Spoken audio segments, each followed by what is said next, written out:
Hi, I'm Dana, and this is definitely going to be happy, cool, fun content, because on April 25th, it will be 10 years since my dad died, and I could have really done with a video like this when it happened, essentially, because I was 18 when he died, and I've always been someone who's like surrounded by people that are quite a bit older than me, so I did have a lot of people that were in like their 40s and 50s that would tell me like it gets better, it doesn't get like necessarily easier to cope with the loss, but you will learn to live with it, you will learn to like get over this, you will get past this, life goes on, you will be all right.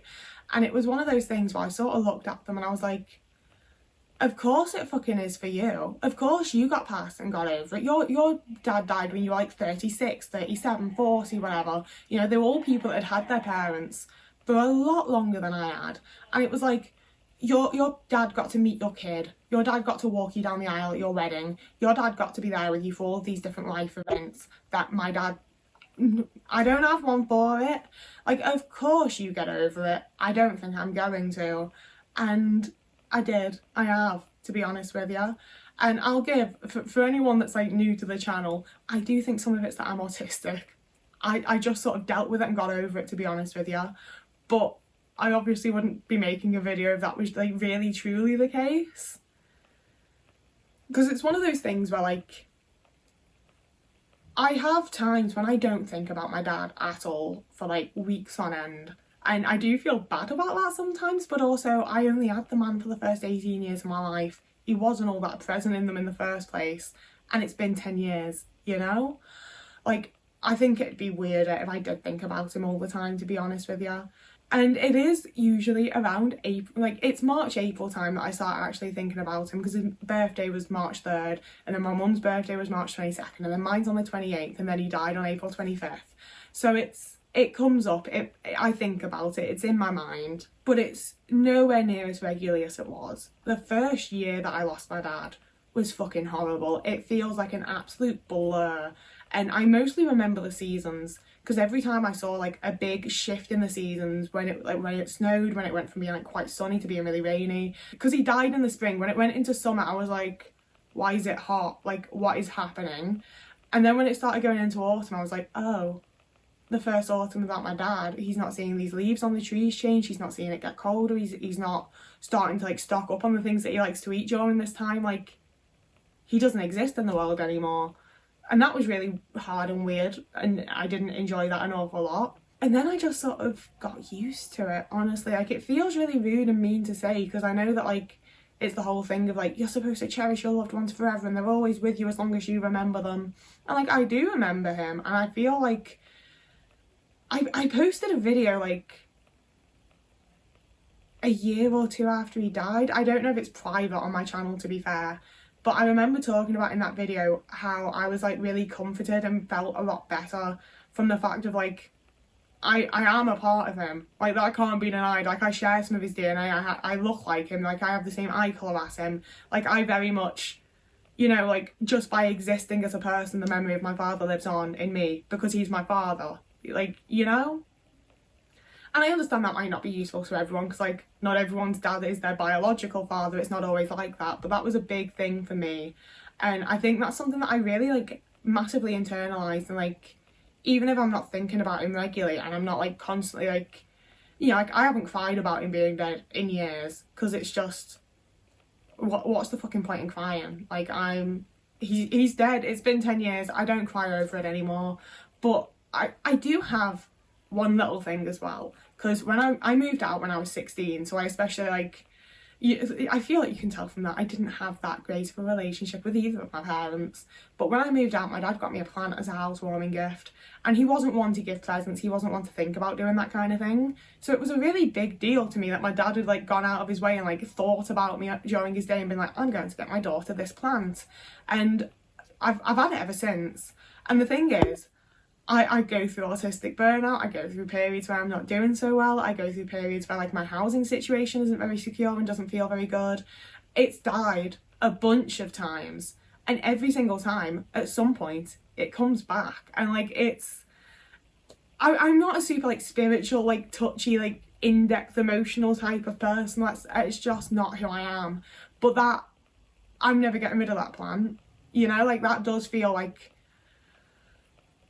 some level of something. I don't know. I couldn't tell you. I just know that, like, so in my last house share, my housemate hated me, and I think honestly that they did something to my fucking plant, because it had grown really big. Like, it had gotten fucking massive. I think it's a jade plant, but like, it had gotten really big. I'd had this bitch for like 9 years, you know, like, it was a big plant, and it'd been thriving for years, you know. Like, at this point I'd actually been looking after it. It'd been like 4 or 5 years since it had had a phase of like drooping and not looking so healthy, and like, she was thriving. And then the moment I moved in and pissed off my housemate, all of a sudden it started fucking dying, and it completely rotted, and it was absolutely fucked, and it devastated me, you know. Like, I don't focus on it all that much, but as soon as it started dying, I was like, this is the fucking last thing I have with my dad. Like, this is my dad dying all over again. Like, this is the end of the fucking world. So when I moved in here, I just stuck it on my windowsill and I put my curtain around it, and I was like, I'm not looking at it. I can't fucking look at it. Like, I can't throw it away, but I also can't look at this dead representation of my father, you know? And it's been months. I moved in here in like November, and it's now April. So I was like, it's fucking time to deal with it, you know? And I pulled the curtain back, and the plant has regrown. She's like this big, she's coming back, you know? And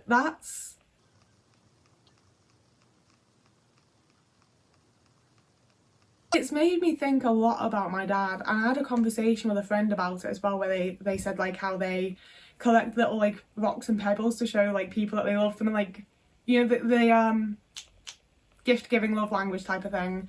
And that wasn't really a thing for my dad, so like, it does make it that little bit extra special. And it is the thing of like, as much as I didn't always get on well with my dad, and we didn't always have like the strongest relationship, I always knew he loved me. I never had to doubt or question that. And I feel very, very fortunate to have that, you know, because as much as I had a lot of issues with him that we did not get to resolve before he died, and there's a whole complex array of emotions tied up with it all. But even 10 years on, I'm like 100% my dad loved me to bits. My dad adored me. Like, I'm never going to be loved by anyone in the way that my dad loved me. That was like genuinely unconditional. And he so often did not know how to meet my needs. He was so often unable to meet his own needs, and thus unable to meet mine, and it made it a very difficult situation in a lot of ways. But everybody's flawed and everyone's imperfect. And he loved me, you know? He might not have always been able to be the best, but he was always doing his best, even though that was a little bit shit. And I think that's also one of the big things for me in like my post-dead dad world, is that I do not do the fucking like, he was the best dad in the world, he was so kind, he was so this, he was so that. Like, yeah, in lots of ways he was super kind. He did really care about people. He was very empathetic. He could also be an absolute arsehole. He had his weird little burst of rage that absolutely scared the shit out of me. He was barely present in my childhood. Like, I don't want to remember some false little made up version of my dad where he was the perfect person, because he wasn't. I want to remember my dad in the way that he was, which was deeply flawed and imperfect, in the way that I am and you are and we all are, because we're people. And I do feel like the longer that it's been, and like the longer that he hasn't been here to be that, the more I am like kind of forceful about that, you know? Like, I'm not having anyone be like, oh, he was so good. No, he was shit a lot of the time, and that was the best he could do, and he tried really hard to do his best, even if it was a bit shit. I love him for that, and he loved me deeply.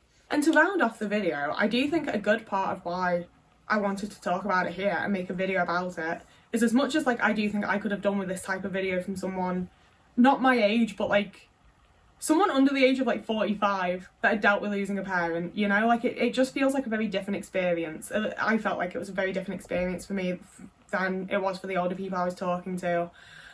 Beyond that, it's been 10 years since my dad died, you know? I had that first like 6 to 8 months where everyone was like, oh, how are you holding up? Oh, it's so difficult for you. This is such a rough time. Oh, losing a dad so young. Once those first few months passed, it was like he didn't exist, you know? I was just expected to get on with things and be normal again. Everyone just fucking moved on. That was that. We cleared out his house. He was gone. It was done. He no longer existed in the world in any way, you know? So when I haven't been telling people my little story about my plant because it's been in all of my bedrooms, I don't get to talk about my dad. He wasn't present for a lot of my childhood. I don't have all that many like fun childhood stories of him. A lot of the memories I have of my dad were kind of traumatic, and like, sure, they shaped me as a person with core memories, but they're often not very nice ones, you know? I don't feel like I have that many opportunities or ways to talk about my dad in ways that don't make people deeply uncomfortable as well. Like, I had some friends in college that, like, I went back to college like 5 months after he had died because I knew he wanted me to go back, and it was like my final ditch thing to make my dad proud. And like it hadn't been very long since he had died, so I kept trying to like talk to him about him to people, and then they'd like ask what he's up to now, or ask this or that, and I'd be like, oh no, he's dead. And it made people uncomfortable. They didn't know what to do, they didn't know what to say, they didn't know how to react to it. So I just stopped talking about him, and that kind of sucks. That's kind of not very fun. I don't like the like societal thing that we have about death. I don't like how uncomfortable it makes people. I do think that we should be able to talk about it, and that should be easier to talk about, and that if we want to talk about dead people, it shouldn't be so fucking awkward and weird to do so, you know? And I will give that I do feel like there's some degree to which I like emotionally process things differently as an autistic person than a lot of people. Like, I'm very aware that for a lot of people, it's the grief that is still there, you know? Like, there were a handful of times that I'd bring up my dad around my mum, and she would get really choked up and really, really upset, even years post-death, you know? So I do understand that, like, she wasn't uncomfortable per se in the way of like, oh, your dad's dead, what do we do? It was the grief that she still held around that situation, around him being dead and everything, you know? And I feel like for a lot of people it is the case of like, if I bring up my dead dad, they're thinking of someone who passed for them, and that makes them upset, you know? And it's not so much a discomfort of what I'm talking about, so much as the grief that is still there. And I don't feel like I hold grief, you know? I do feel like I just sort of like, he died, and I had a horrible few fucking months where just everything made me cry, everything made me think about him. I didn't know how I was supposed to process it or deal with it or go on with life after him being dead. And then slowly life resumes, and you just get back into it all, and it all starts continuing. And I'd had my months of sobbing and crying and being like, why is this so unfair? Why is this having to happen? I miss him. You know, I had my months of that. And there's a level to which I do still sort of miss him. But also my life is so different now to how it was then that I can't really imagine how he'd fit into it, you know? It's all very strange at this point to like imagine him being here in any way. It's been 10 years. So yeah, I'm gonna wrap the video up there. I feel like I've said everything that I need to say in somewhat of an odd order, but it's another one where I feel like for the people that get it, you get it. For the people that don't, it's not for you, and you're lucky you still have a fucking dad, like, go on. Really quickly at the end here, I'll also add, alongside like the discomfort when I talk about it, it made me really sad when I noticed that I had friends that stopped telling me as much about their parents, because I do again understand that they thought it was probably like, you know, don't bring it up, don't upset them, like don't bring up the topic. But it's like, you've always told me about your dad getting up to this and your mum doing this, and all of a sudden I'm not hearing anything about your parents. It's weird. I didn't like that. So yeah. I don't normally make content like this, I'll be honest with you. It's mostly about autism and how horrible my parents were. So if you want to see more like that, you can like and subscribe. It won't be like this. You'll get another one of these in like 5 years, and then another one 5 years after that. So yeah, you can also follow me over on Blue Sky, Instagram or TikTok. And you can also find me over on Patreon or Ko-fi if you so choose, if you want to, if you fancy it. You don't have to, it's all good. Whoever you are, wherever you are, you've been having a lovely morning, evening, day, afternoon, week, month, year, and I will see you again in a couple of days.